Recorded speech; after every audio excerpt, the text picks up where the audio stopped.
Wel, croeso cynnes i bob un yma ni'n mawrygu'n braint ni fod ni'n gallu dod a bod rhyddid gyda ni ddod gyda'n gilydd.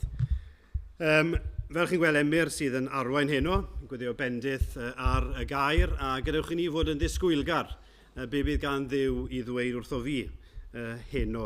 Ac yna o ran yr wythnos, oherwydd gwyliau, mae'r wythnosau yn llai prysur, ond gai annog chi ddod nos Fawrth mi fydd cwrgweddi yma nos Fawrth am 7:45. Bydd dim astudiaeth penodol, ond cyfle i rannu gyda'n gilydd a angen gweddio amdano. Chi'n gweld prinder pobl ifanc? Wel, wrth gwrs, maen nhw yn y gwersylloedd. Mae gwersyll yn Pentranant, i'r rheiau, gwersyll hun yn Bryn y Groes, a llawer un o'n aelodau ni'n yn arwain ac yn swyddogion. Gai annog chi gyda fi i gofio amdanyn nhw. Bob dydd gweddio diogelwch, mwynhad, ond y bydd rhyw ymwybyddiaeth o bresenoldeb Duw. Ac y bydd yna rhain cael eu hachub, y Cristnogion yn cael eu cadarnhau. Felly cofio am hynny. Ac yna Sul nesaf wedyn, oedfaon fel arfer, bore'r hwyr a Emyr yn arwain yr oedfaon hynny. Fori mae cynhadledd Saesneg yn cychwyn gan Mudiad Efengylaeth Cymru yn Aberystwyth. Cofiwch am hynny, a ar y nos Fercher mae Emyr yn pregethu. Mae sawl un wedi gweud, gobeithio bydd ddim yn rhy dda, fe fod pobl eisiau cymryd oddi wrtho ni, ond ni yn dymuno bendith iddo fe. Felly mae'r oedfawn yna ar oedfa bore a oedfa hwyr. Felly mae cyfle i chi weld neu croeso chi fel anu Aberystwyth i hynny. Credu dyna'r coeddiadau. Jyst cyn gweddio, diolch yn fawr i rhai ath pnawn eto i Tabernacl i helpu gyda rhai digartre ni'n gwerthfawrogi bod chi wedi mynd. Mae'n ddwrnod prysur o wneud hynny, felly ni yn gwerthfawrogi ac yn gweddio bydd hynny yn dwy'n bendith hefyd i'r bobl sydd yna. Felly diolch yn fawr. Wel, gadwch ni weddio gyda'n gilydd.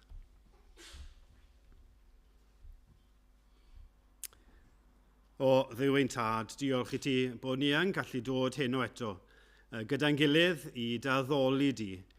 Gwarglwydd ni'n dod eto yn atgoffa'n gilydd o'r hyn i di clywed, dod ti yn sanctaidd, nid rhyw ddyn nerthol wyt ti, ond Duw sanctaidd, sanctaidd, sanctaidd. Gwarglwydd ni'n gweddio byddwn ni'n ymwybodol o hynny, bod ni'n cael braint i ddod ac agosau at y ti dy hun. Gwarglwydd ni'n gweddio heno, byddwn ni'n ymwybodol o'r brydferthwch di, a byddwn ni'n cael ein denu yn fwy ac yn fwy at y ti dy hun, a byddwn ni'n edrych mwy arno ti. Ac wrth ni edrych, a byddwn ni'n cael ein denu at y ti, ond hefyd yn cael ein denu i fod yn fwy tebyg i ti dy hun, yn fwy tebyg i'r arglwydd Iesu Grist, arglwydd delia ni os gweli di fod yn dda.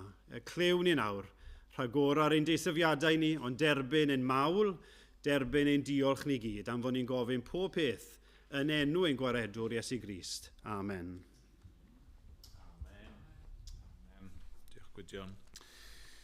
Wel, fel oedd Gwydion yn gweddio, i ni yn troi ein llygyd ni heno unwaith eto at yr arglwydd.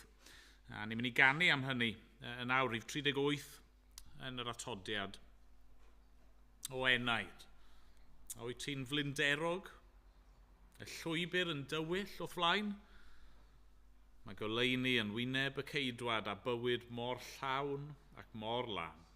Tro dy olwg ar Iesu, ac edrych i'w wyneb yn llawn. A holl bethau y byd fe ddiflanant i gyd, yng ngoleuni ei gariad a'i ddawn. Ac ymlaen, o'n i sefyll i ganu, yn gilydd.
Wel, os ych chi yn ymuno gyda ni heno, neu heb fod gyda ni, wythnos diwetha, gai jyst esbonio roi syniad i chi o be ni'n gwneud ar hyn o bryd.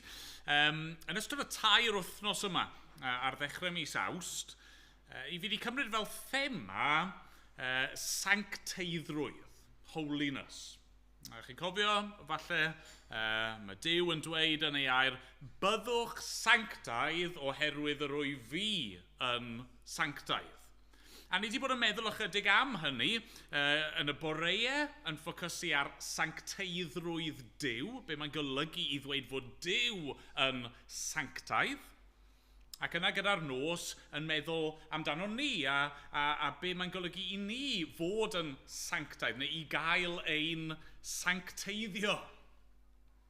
Felly wythnos diwetha wnaethon ni ddechrau yn y bore a meddwl am fawredd sancteiddrwydd Duw, bod e'n awesome yn ei sancteiddrwydd.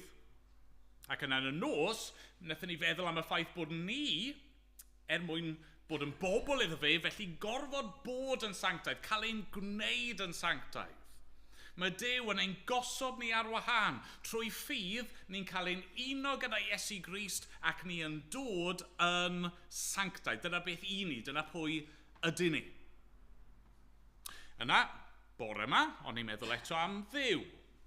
A fe glywon ni bore yma bod Duw yn brydferth yn ei sancteiddrwydd. Oes mae eisiau ei barchu a'i ofni a troedion ofalus, ond wrth i ni ddod yn agosach ni'n gweld bod e'n Dduw prydferth sydd yn ein denu ni ato fe.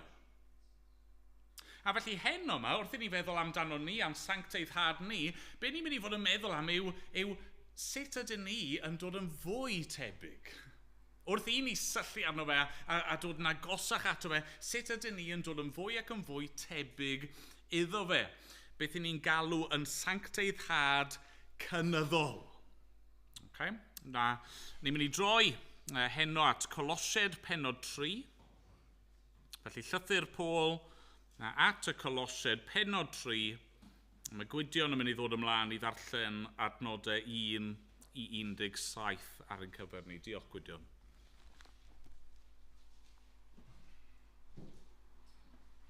Gadwch ni wrando felly ar beth sydd gan Dduw i ddweud wrtho ni.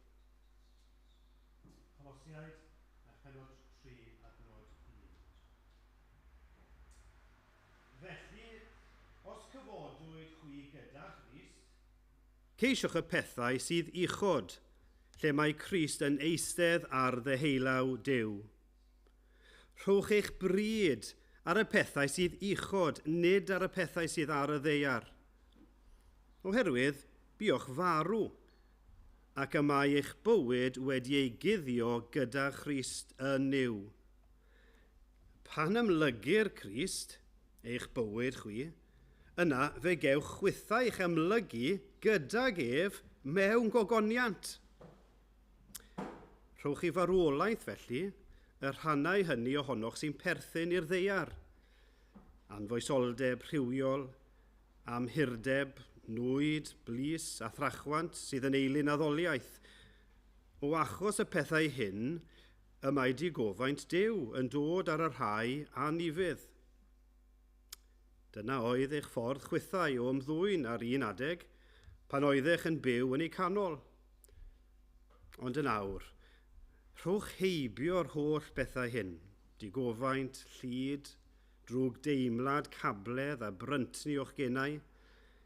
Peidiwch y dweud celwydd wrth eich gilydd, gan eich bod wedi diosg yr hen natur ddynol ynghyd â'i weithredoedd, ac wedi gwisgo amdanoch y natur ddynol newydd sy'n cael ei hadnewyddu mewn gwybodaeth ar ddelw ei chreawdwr.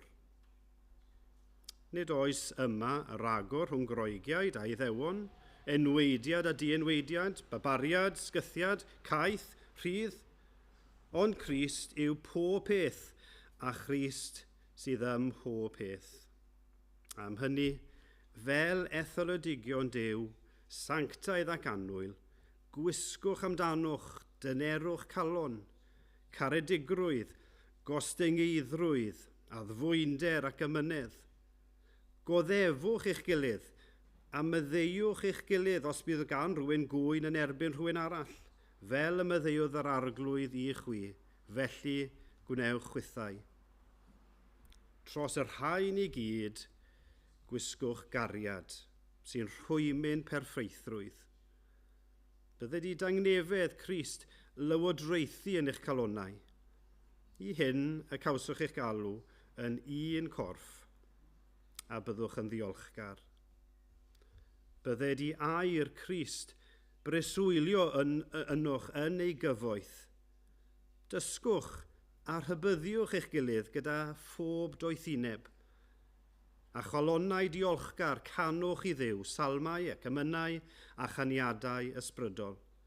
Beth bynnag yr ydych yn ei wneud, ar air neu ar weithred, gwnewch bob peth yn enw yr arglwydd Iesu, gan roi diolch i Dduw y Tad drwyddo ef.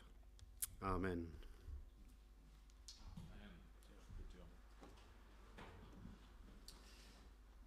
Ganwn ni emyn efo'n gilydd. Rhif 259. O, sancteiddia fy enaid arglwydd. Ym mhob nwyd ac ym mhob dawn, ro egwyddo'r bir y nefoedd yn fy ysbryd llesg yn llawn. Nad i'm grwydro draw nac yma fyth o'm lle. Mae'r emyn yma'n atgoffa ni fod ein sancteiddhad cynyddol ni yn rhywbeth sydd yn dod trwy waith Duw. Ni methu gwneud unrhyw beth ar ein pen yn hunan, ond mae'r arglwydd yn gallu cyflawni ei fwriad yno ni. A felly mae eisiau ni weddio a gofyn iddo fe i'n sancteiddio ni. Ond ni sefyll i ganu.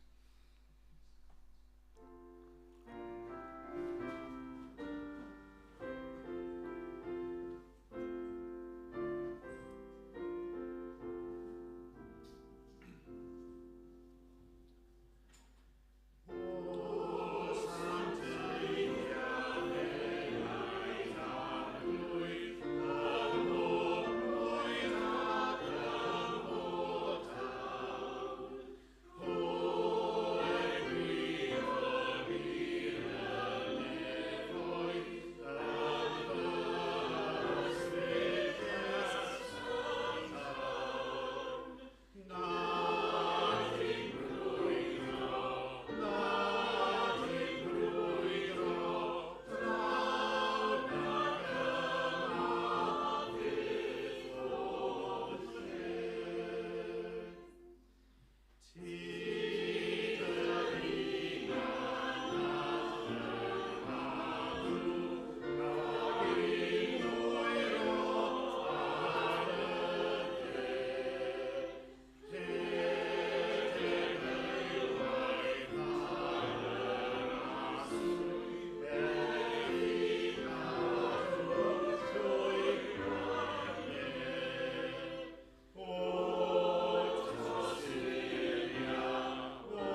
Gwydion yn mynd i'n harwain ni mewn gweddi nawr. Diolch, Gwydion.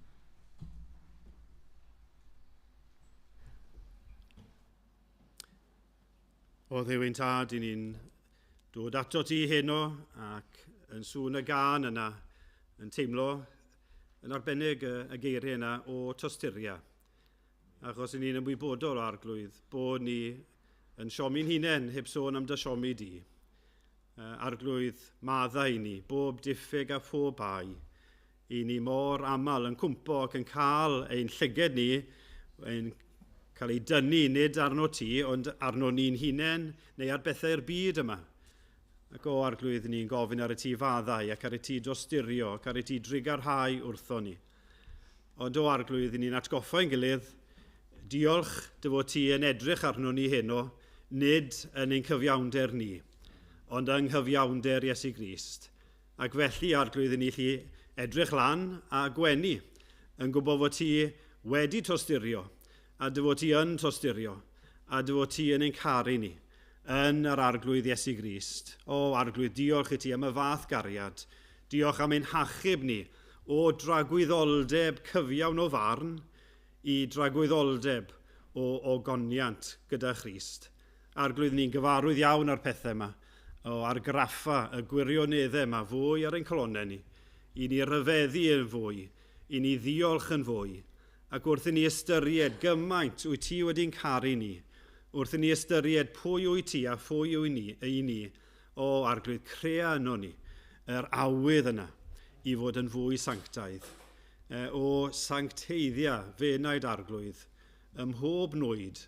Ni'n gweddio ar y ti'n cynorthwyo ni, arglwydd helpa ni yn ein gwendid, pan ni'n cael ein temtio, tyna ni o arglwydd, ata ti dy hun, a dyro'r nerth i ni fod yn ddisgybledig ein hunan, yn dy nerth i droi i ffwrdd ac i redeg oddi wrth bechod, ac ar ni weld mwy a mwy o dy harddwch di. O arglwydd ni'n gweddio dros y plant a'r pobl ifanc, ni'n diolch i ti amdanyn nhw, yn gweddio arglwydd mewn byd o anfoesoldeb, o arglwydd cadw nhw, rhag yr un drwg. Ni'n gweddio bydd y plant sydd yma heno yn dod i dy garu di a dy adnabod di. Ni'n cyflwyno nhw yn dyner i dy ofal. Ni'n meddwl am y plant a'r bobl ifanc sydd yn y gwersylloedd. O arglwydd ein Duw, agor eu llyged nhw i weld y harddwch di, dy sancteiddrwydd di, ac y byddwn nhw'n dod nôl o arglwydd gyda rhyw frwdfrydedd i fod yn sanctaidd trwy dy nerth. O arglwydd, achub nhw, os gweli di fod yn dda, rhai sydd wedi eu hachub, crea anddyn nhw fwy a fwy o awydd i fod yn sanctaidd fel eu gwaredwr. Cyn ni'n gweddio amdano ni yma, arglwydd, o helpa ni i fod yn bobl fwy tebyg i Iesu Grist, ac i bydd bobl yn gweld ni, ac yn gweld fod ni'n wahanol, ac am wybod beth yw y gobaith yma sydd gyda ni, ac y byddwn ni'n prysur yn dweud wrthyn nhw am ein gwaredwr, am ei harddwch ei sancteiddrwydd O arglwydd, gweithio yno ni, os gweli di fod yn dda. Felly arglwydd, helpa ni heno i ganolbwyntio, wrth i ni ddod at y darn yma sy'n delio am ein sancteiddrwydd ni, helpa ni i wrando, helpa ni i gymhwyso fe ein ni'n hunain, ac yn ystod yr wythnos, y byddi di trwy'r ysbryd ac yn dwy'n ar gof i ni, yr hyn i ni glywed, byddwn ni'n rhoi amser i feddwl ac i ystyried, ac y bydd hynny'n cael effaith ar y ffordd ni'n byw wythnos yma. Arglwydd, ni'n cyflwyno yn gwlad eto i ti, yn gofyn arglwydd, ar y ti drigarhau wrth yn gwlad. Ni'n ymwybodol o arglwydd fod na ddiwylliant gyda ni i'w fwynhau, ond ni'n gofyn o Dduw eto, y bydde di'n anfon dy ysbryd mewn grym ac yn achub llawer os gweli di fod yn dda. Bydd na rai arglwydd sydd yn gwybod y cyfan yn troi ato ti, ac eraill sydd ddim wedi clywed am y gobaith sydd yng Nghrist yn troi ato ti. O arglwydd, llenwa ein heglwysi ni eto dy glod di. Ni'n cyflwyno gwledydd eraill sydd yn dan ormes, rhai yn gwynebu rhyfeloedd. Ni'n gweddio arglwydd am yr eglwys yn Thessalonica, dyfendith arnyn nhw. Ni'n gweddio am y brodyr y chwiorydd yn Gogledd Corea. Ni'n gweddio amdanyn nhw yn China. Ni'n cyflwyno nhw yn Ethiopia. O arglwydd, bydd gyda yn brodyr yn chwiorydd ni sy'n dioddau erledigaeth. Ac o arglwydd, yr oedd o'i thynebu arweinwyr i geisio cyfiawnder. arglwydd ni'n cyflwyno'n gilydd i ti nawr. Ti'n gwybod beth yw angen bob un yn gynulleidfa yma. Ni'n gofyn ar y ti fod yn agos at y rhai sy'n mynd trwy tân ar hyn o bryd, yn mynd trwy gyfnod anodd, arglwydd o sicrwydd i'r rhai sydd yn ansicr, coda, calonau rhai sydd yn isel, rhai sydd yn mynd trwy amser o ansicrwydd o ran swyddi arglwydd, ti'n gwybod yn hangen i gyd. Ni'n gofyn os gweli di fod yn dda, siarad â bob un ohono ni, a i'n gweddior i ti ymwneud â ni yn ôl ein hangen. Clew ein gweddi nawr o arglwydd, rhagora'r ein disyfiadau, derbyn ein mawl a'n diolch, am bod ni'n gofyn pob peth yn enw, yr unig enw byddwn ni'n meiddio dod ger dyfrondi, yr enw mwyaf mawr erioed a glywyd sôn, enw ein hanwyl waredwr, ein brawd a'n prynwr Iesu Grist. Amen.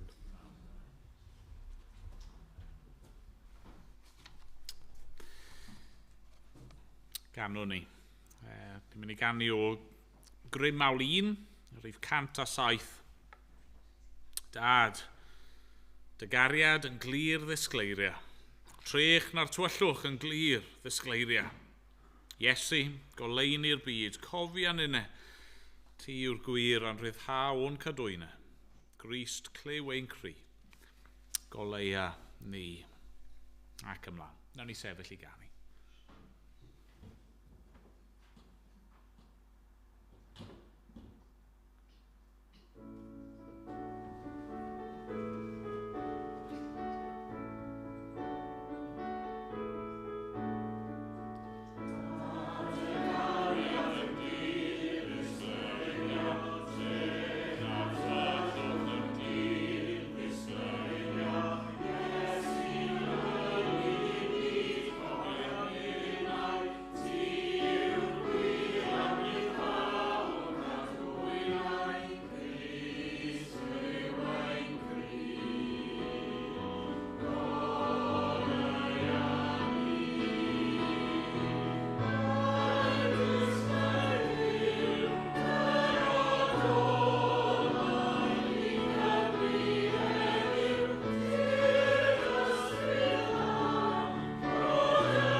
Felly, Nos Sul diwetha, wnaethon ni feddwl am yr agwedd gyntaf o ein sancteiddhad ni.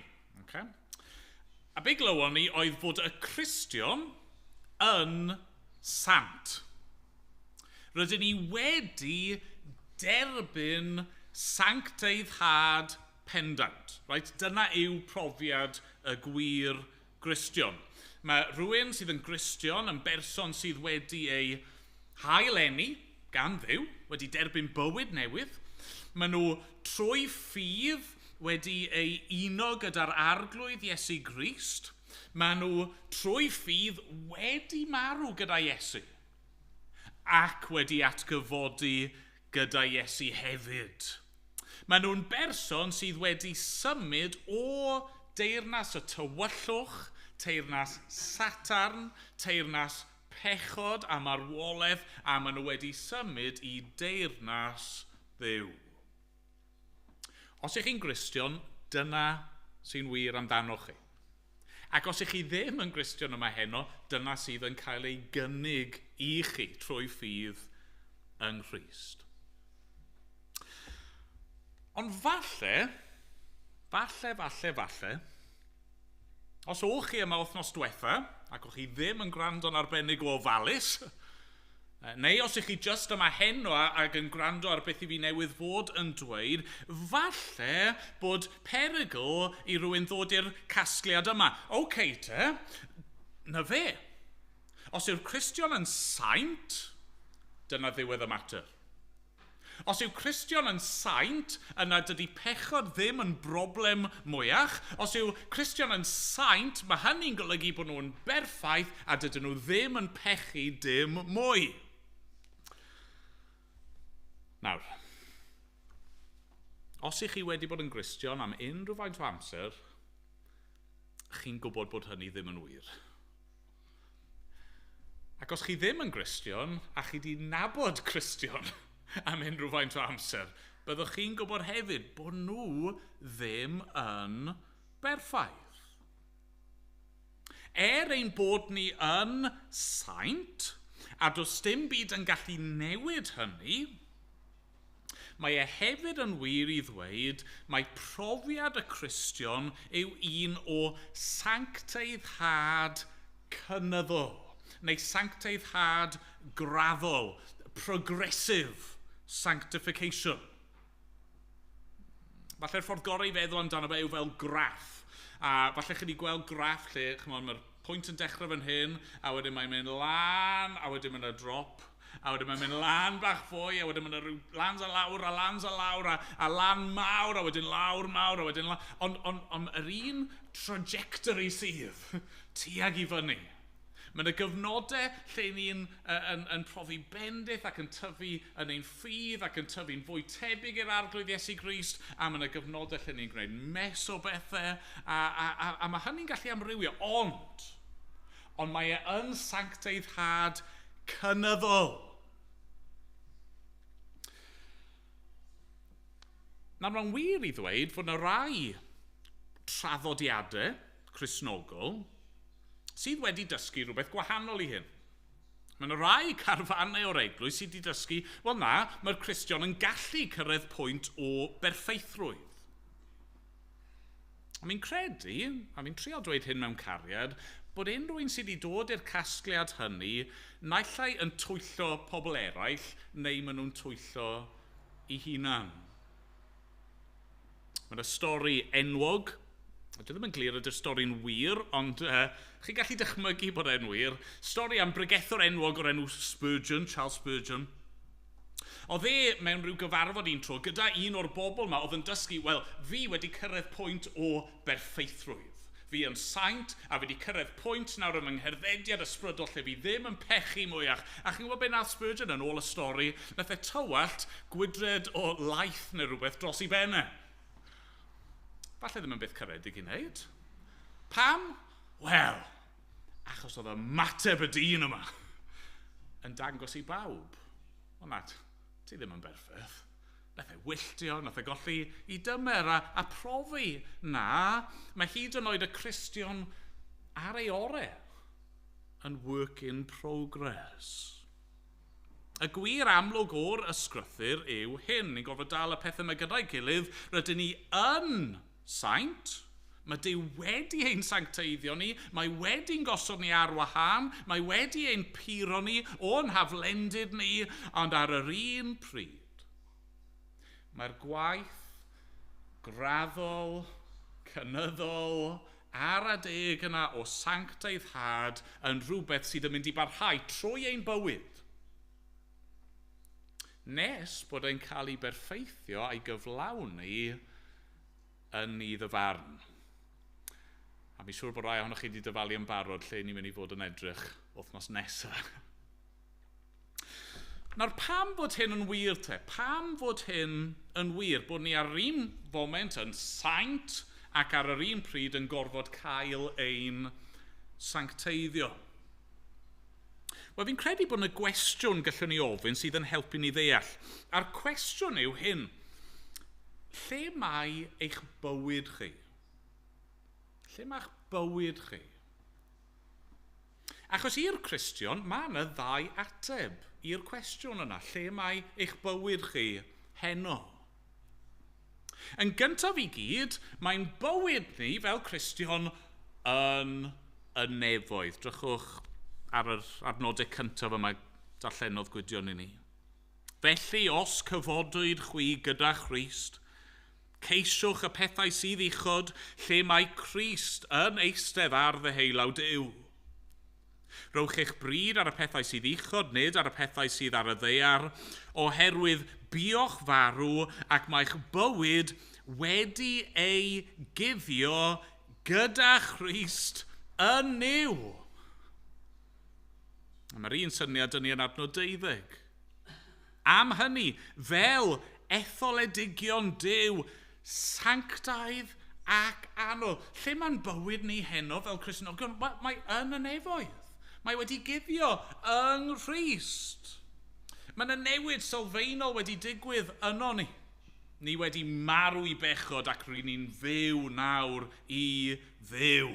Ni wedi'n gosod ar wahân o'r byd. Ni'n byr yng ngolwg Duw. Mae'n bywyd ni yn y nefoedd. Ond, ar yr un pryd, mae'n bywyd ni hefyd yma ar y ddaear. Felly edrychwch ar adnod 5. Rowch i farwolaeth felly rhannau hynny ohonoch sy'n perthyn i'r ddaear, neu adnod 7. Dyna oedd eich ffordd chwithau o ymddwyn ar un oeddech yn byw yn ei canol. Lle mae'ch bywyd chi heno? Wel, os chi'n Gristion, mae eich bywyd chi yn y nefoedd, ond chi hefyd yn dal i fod ar y ddaear ac yn byw yn y byd syrthiedig pechadurus yma. Mae dal i fod pechod yno ni sydd yn trial dal gafel yno ni, a sydd yn trial ein rhwystro ni, a sydd yn trial ein baglu ni. A felly mae sancteiddhad cynyddol, neu sancteiddhad graddol yn delio gyda'r tensiwn yna. Hynny yw, beth ni'n gwneud fel Cristnogion yw trial byw allan a gweithio allan yn ein bywydau yr hyn ydym ni yn barod. Gai roi cwbl o ddarluniau i helpu ni ddeall hyn. Darlun cyntaf wedi benthyg hyn gan rhywun arall. Dychmygwch dinas. Right? Allen ni ddweud dinas Caerdydd os chi eisiau, neu rhyw ddinas arall, a mae'r ddinas mewn mes. Okay? Falle bod hwnna'n beth roedd i ddychmygu. Mae'r ddinas mewn mes, mae'n pobl yn llwgwr, yn twyllo, yn camdrin, mae'n ysbwriel a pob math o bethau ych a fi yn mynd mlaen yn y ddinas yma. Ac yna, mae yna etholiad yn cymryd lle. A mae yna bobl newydd yn cael eu hethol i gymryd drosodd llywodraeth y ddinas, i redeg y lle. Right? A felly yn neuadd y ddinas, mae yna rym newydd mewn lle. Dyna'r reality, dyna'r gwir. Maen nhw mewn pŵer. Mae'r newid wedi dechrau. Ond ydych chi'n mynd i weld effaith hynny yn syth? Wel na. Mae'n mynd i gymryd amser. Mae angen gweithredu polisïau a gosod trefn ar gwahanol bethau mwyn i'r newid yna amlygu ei hun. Neu, defnyddio darlun arall. Mae'r darlun yma'n dod o'r ysgrythyr. Mae'r Beibl yn sôn am rhywbeth o'r enw dinasyddiaeth, citizenship. Hynny yw i le chi'n perthyn. Mae'r Beibl yn dweud, fel Cristnogion, mae ein dinasyddiaeth ni nawr yn y nefoedd. Dyna pwy ni, dyna lle ni yn perthyn, dyna lle mae'n bywyd ni. Ac eto, ni'n byw ein bywyd nawr fel dieithried, fel alltudion ar y ddeiar. Nawr, pan mae rhywun yn ddinesydd, yn citizen o le penodol, maen nhw'n byw fel dinesydd i'r lle yna. A felly, nawr bod ni'n ddinasyddion yn mae'n y newid yn mynd i fod falle yn y ffordd i ni yn ymddwyn, y ffordd i ni'n siarad, y ffordd i ni'n gwisgo, y ffordd i ni yn gwario'n arian, a'r holl bethau hynny. Ond ar yr un pryd, ni dal i fyw, mwyafrif ohonyn ni'n byw yma yng Caerdydd, falle yng Nghymru, ac mae yna ddiwylliant o'n cwmpas ni, a mae yna ddinasyddion eraill o'n cwmpas ni sy'n trial dylanwadu arno ni, a mae'n mynd i fod yn frwydr, mae'n mynd i fod yn ymdrech i fyw yn wahanol, i fyw fel dinasyddion y nefoedd. Felly, siwrd mae'r sancteiddhad cynyddol yma yn mynd i ddod? Siwrd mae'n mynd i ddigwydd? A ni wedi canu'n barod am eisiau gweud hyn eto, mae dim ond yn mynd i ddod trwy waith Duw. Yr unig ffordd i ni'n mynd i dyfu mewn sancteiddrwydd yw'r ffordd, yr un ffordd a ni'n cael ein sancteiddio yn y lle cyntaf, sef trwy waith Duw, gwaith yr ysbryd sanctaidd, glân yn ein calonau ni. Ac eto, mae'r ysgrythyr yn dweud fod gennym ni gyfrifoldeb. Mae'r ysbryd eisiau gweithio trwy ni mewn ffyrdd penodol, felly beth i ni fod i wneud? Wel, mae Paul yn sôn am ddau beth amlwg yn dydy yn yr adran yma. Dwy elfen i'r sancteiddio yma, elfen negyddol ac elfen bositif. Wna i ddechrau efo'r elfen negyddol. Marweiddio yr hen. Mae'n dweud yn dydy yn adnod 5, rhowch i farwolaeth. Mae yna ffordd o fyw sydd yn gysylltiedig gyda'r hen fywyd. Chi'n gweld? Mae yna ffordd o fyw sydd mewn gwrthwynebiad i fyw, sydd yn groes i natur a chymeriad a chynllun Duw ar ein cyfer ni. Mae yna ffordd o ddiw, mae Paul yn dweud, sydd yn ddeiarol. Pethau sydd yn perthyn i'r ddeiar. Y ffordd mae pobl eraill yn byw, y pobl rydyn ni'n byw yn eu canol nhw. Mae yna ffordd o fyw sydd yn bechadurus. Neu, os chi eisiau defnyddio termau sancteiddrwydd, mae yna ffordd o fyw sydd yn aflan, sydd yn frwnt. Ac wrth i ni ddarllen trwy'r adran yma, mae dyn ni enghreifftiau, okay? Nid pob esiampl, right? Nid pob pechod ddim yn cael ei restru, mae dyn ni enghreifftiau. Ac dyw'r enghreifftiau sydd gyda ni hyd yn oed ddim yn gynhwysfawr. Mae Paul yn sôn yn dydy am pethau fel anfoesoldeb rhywiol. Hynny yw bod ni'n defnyddio ein cyrff i gyflawni gweithredoedd ac i chwilio am bleser mewn ffordd sydd ddim yn gywir, sydd ddim fel mae Duw wedi ei drefnu ar ein cyfer ni. Mae Paul yn sôn am amhurdeb a nwyd a blis a mae'r geiriau yn cyfleu bod ni yn deheu ac yn dymuno am bethau sydd yn anghywir. Pethau sydd ddim yn dda, pethau sydd ddim yn ddoeth, pethau sydd ddim yn sanctaidd. Mae Paul yn sôn am trachwant. eisiau. Hynny yw chwant, yw eisiau rhywbeth tra chwant, bod ni just byth yn gallu cael ein digoni. Ni wastad eisiau mwy o hyn, mwy o'r llall. Mae Paul yn disgrifio'r holl beth yma fel eilyn addoliaeth yn adnod 5. Hynny yw, ni'n trin pethau'r byd yma fel duwiau. Ac wrth gwrs, mae pobl hefyd yn creu eilunod llythrenol ac yn ei addoli nhw. Yna, nes ymlaen yn yr adran yma, mae'n sôn am bethau eraill yn dydy. Mae'n sôn am ddigofaint, llyd, drwg deimlad, cabledd, brynt ni o'ch genau, celwydd.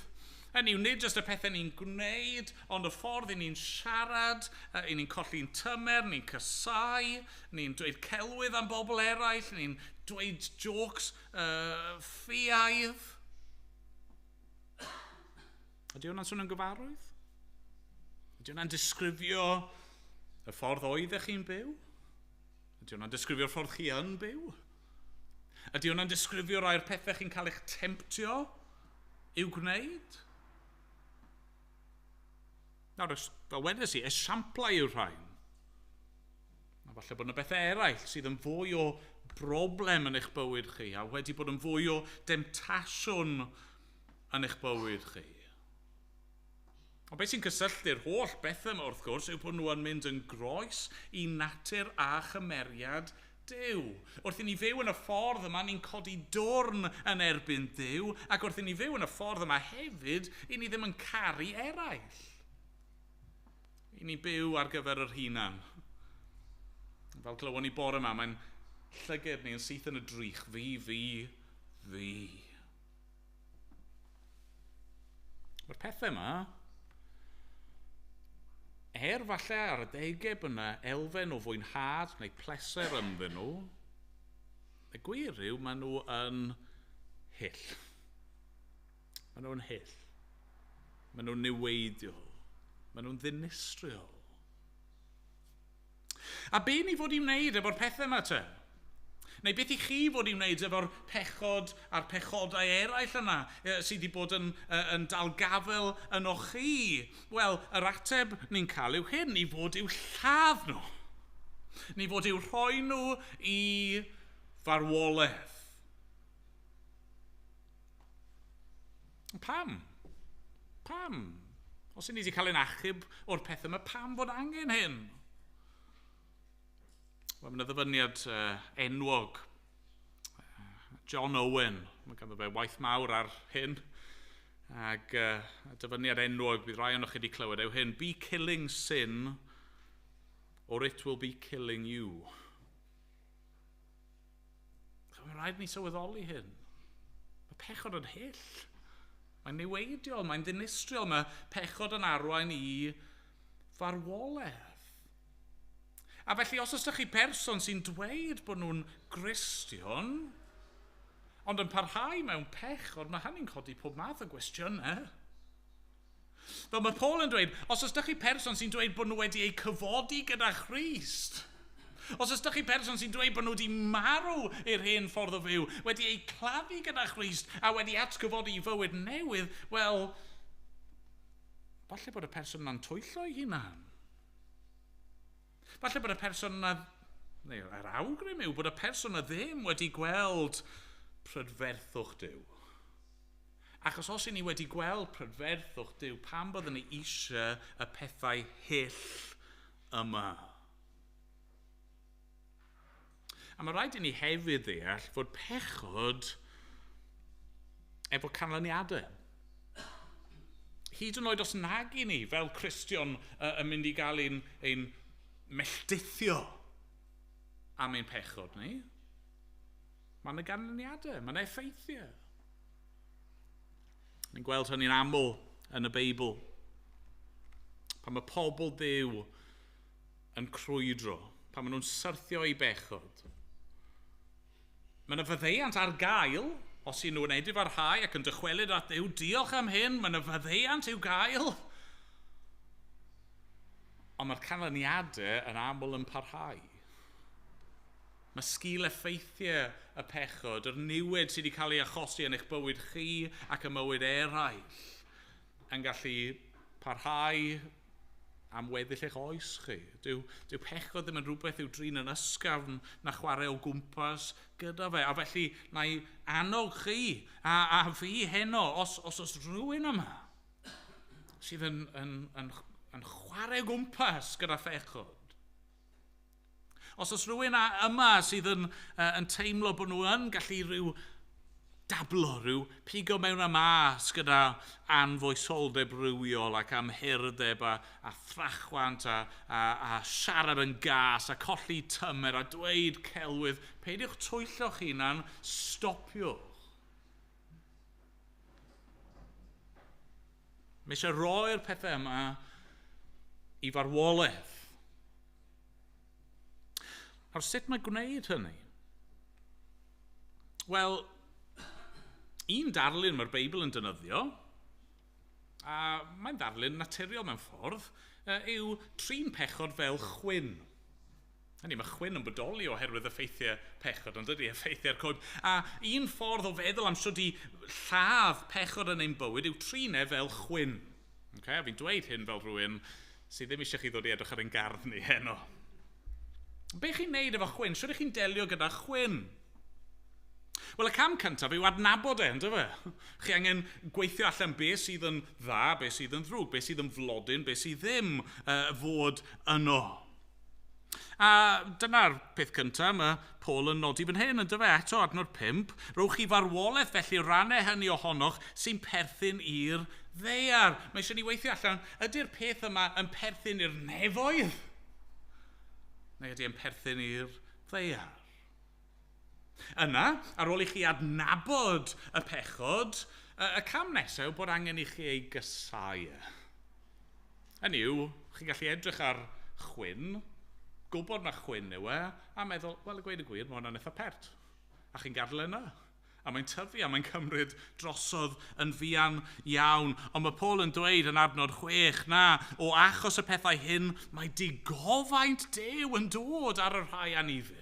Hynny, mae Duw yn cysau'r pechod yma, a fe ddylsech chi gysau'r pechod yma hefyd. Felly, be chi'n gwneud? Wel, unwaith chi wedi adnabod y chwyn a chi wedi cysau y chwyn, chi'n diwreiddio fe. Chi'n gwneud unrhyw beth chi'n gallu mwyn ei lafe a tynnu o'na a stopio fe rhag dod yn ôl.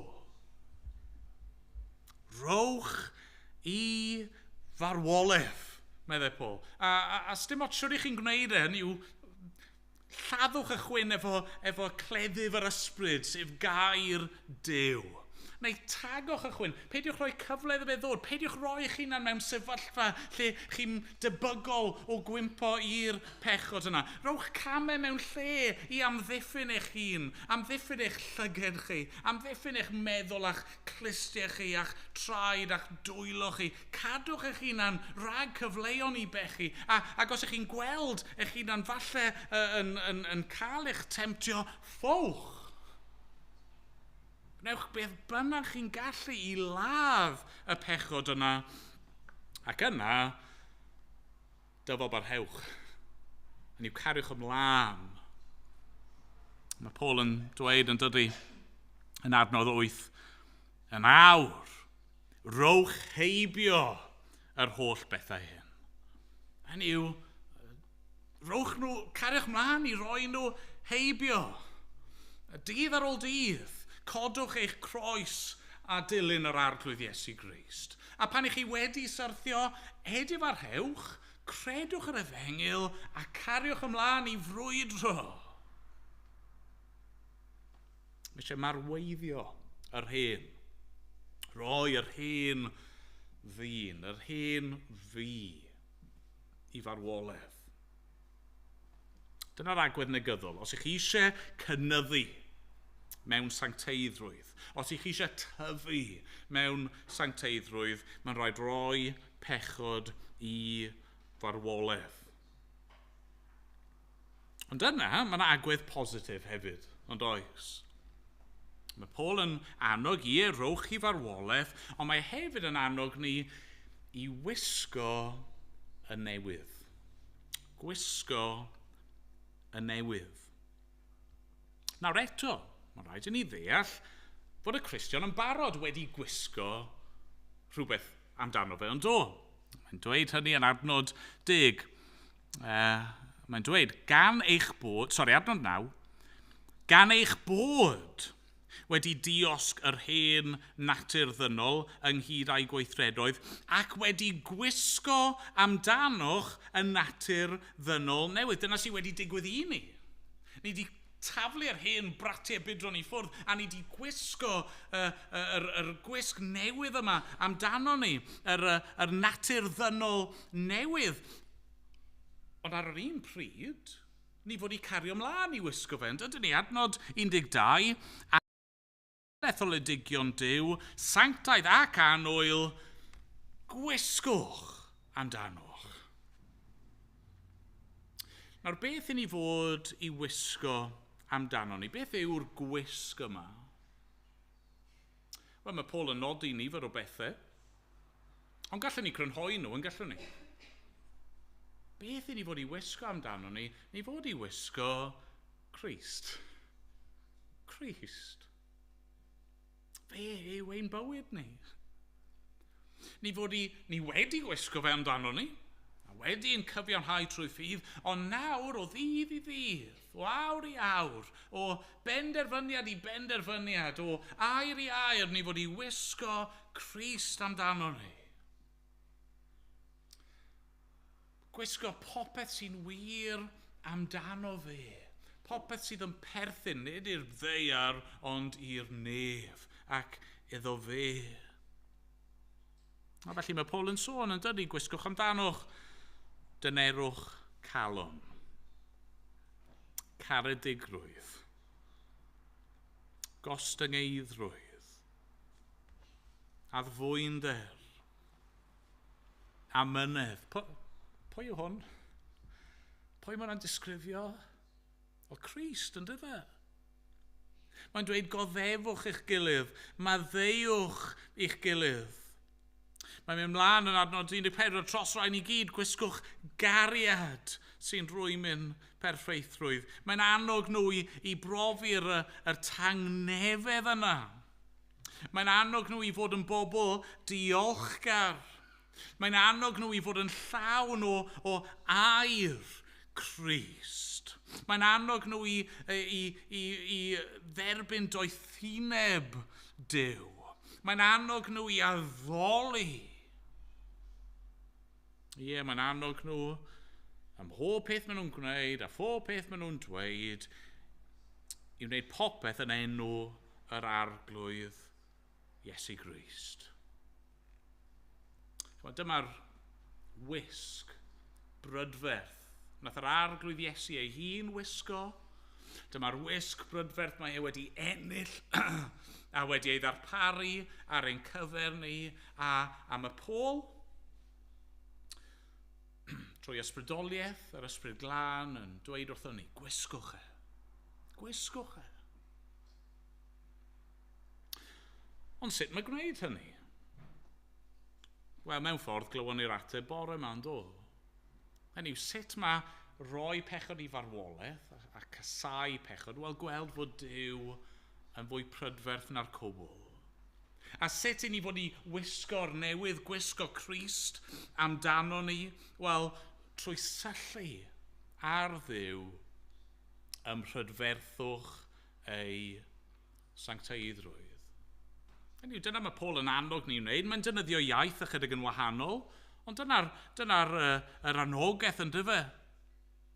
Felly yn adnod 2, mae'n dweud, rhowch eich bryd ar y pethau sydd uchod, nid ar y pethau sydd ar y ddeil. Hynny yw, trowch eich golwg ar Iesu.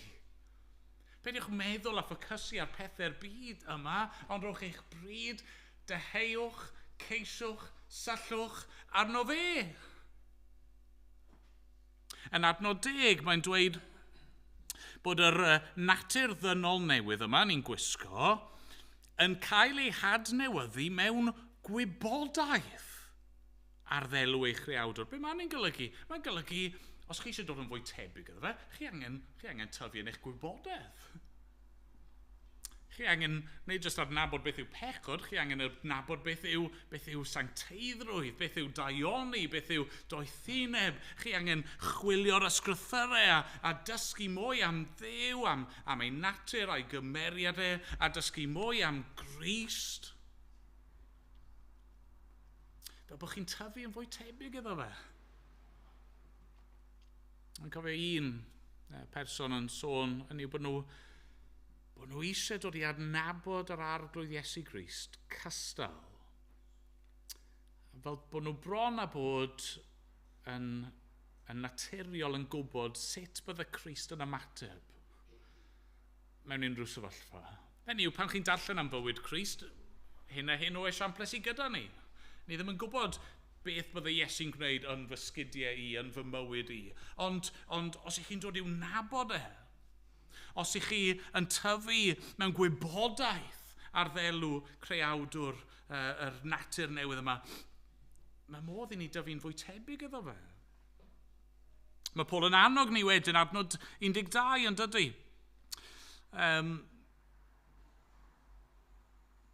Na, ddim yna.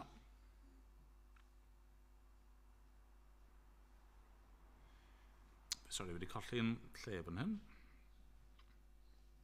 Yn adnod 12, mae'n atgoffa nhw, a felly ni, o pwy ydyn ni.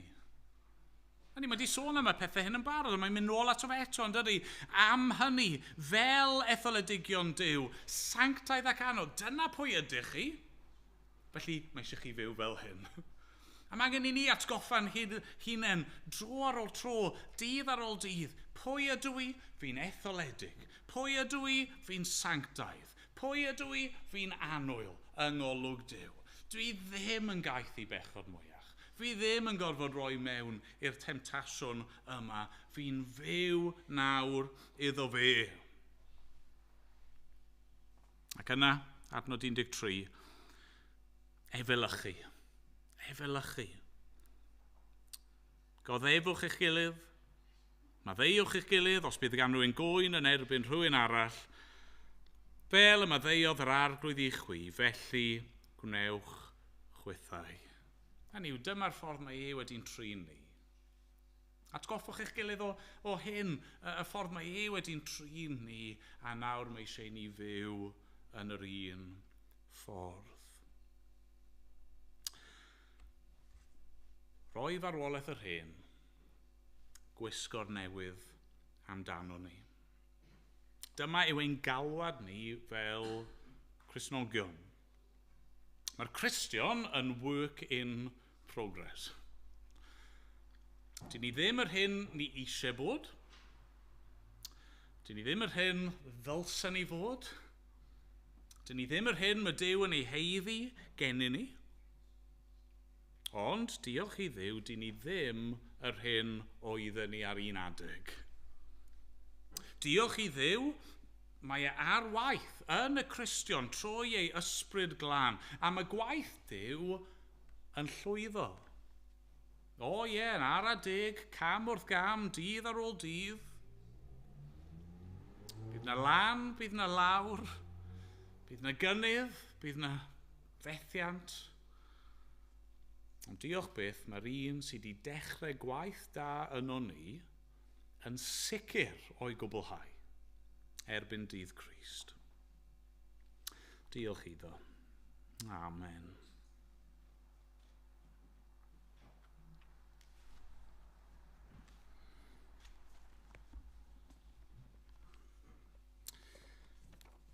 Amen.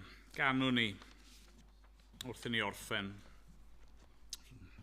Emyr 530. Dyma'n gweddi ni, ond fe o na bawn yn fwy tebyg i Iesu Grist yn byw. Yn llwyr gysegri mywyd i wasanaethu Duw. A'r gitgan o na bawn ni fel e fe. Na ni sefyll i ganu.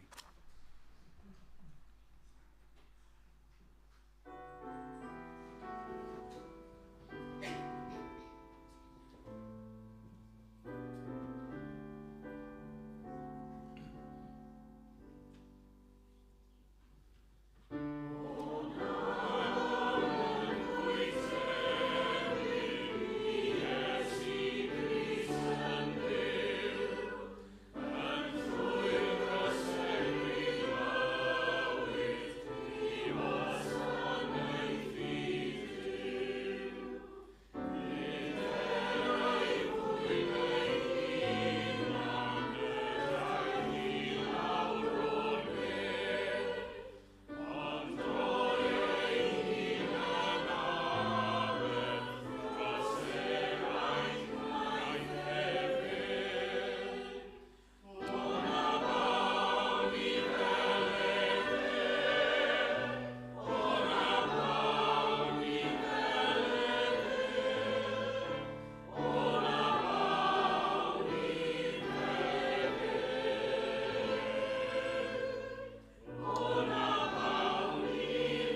ein gweddi ni yw o na bawn ni fel efe. Dad, ni'n diolch i ti, yn dy olwg di, ein bod ni yn barod yng Nghrist ac yn debyg iddo. Diolch i ti am y gwaith hynny rwy ti'n ei wneud yno ni, mwyn ein sancteiddio ni. Arglwydd am wneud i'n helpu ni, am wneud i ddefnyddio ein sefyllfaoedd ni, mwyn i ni roi i farwolaeth yr hen ddyn a ei wisgo amdano ni, ddynoliaeth newydd sydd yng Nghrist. O Dad, ni'n diolch i ti un dydd, byddwn ni fel efe, yn gyflawn, a wedi'n perffeithio mewn sancteiddrwydd. Arglwydd derbyn ein mawl a'n diolch. Ac yn awr bydded i ras ein harglwydd Iesu Grist, a chariad Duw, a chymdeithas yr ysbryd glân, i aros gyda ni oll o'r awr hon ac hyd byth. Amen.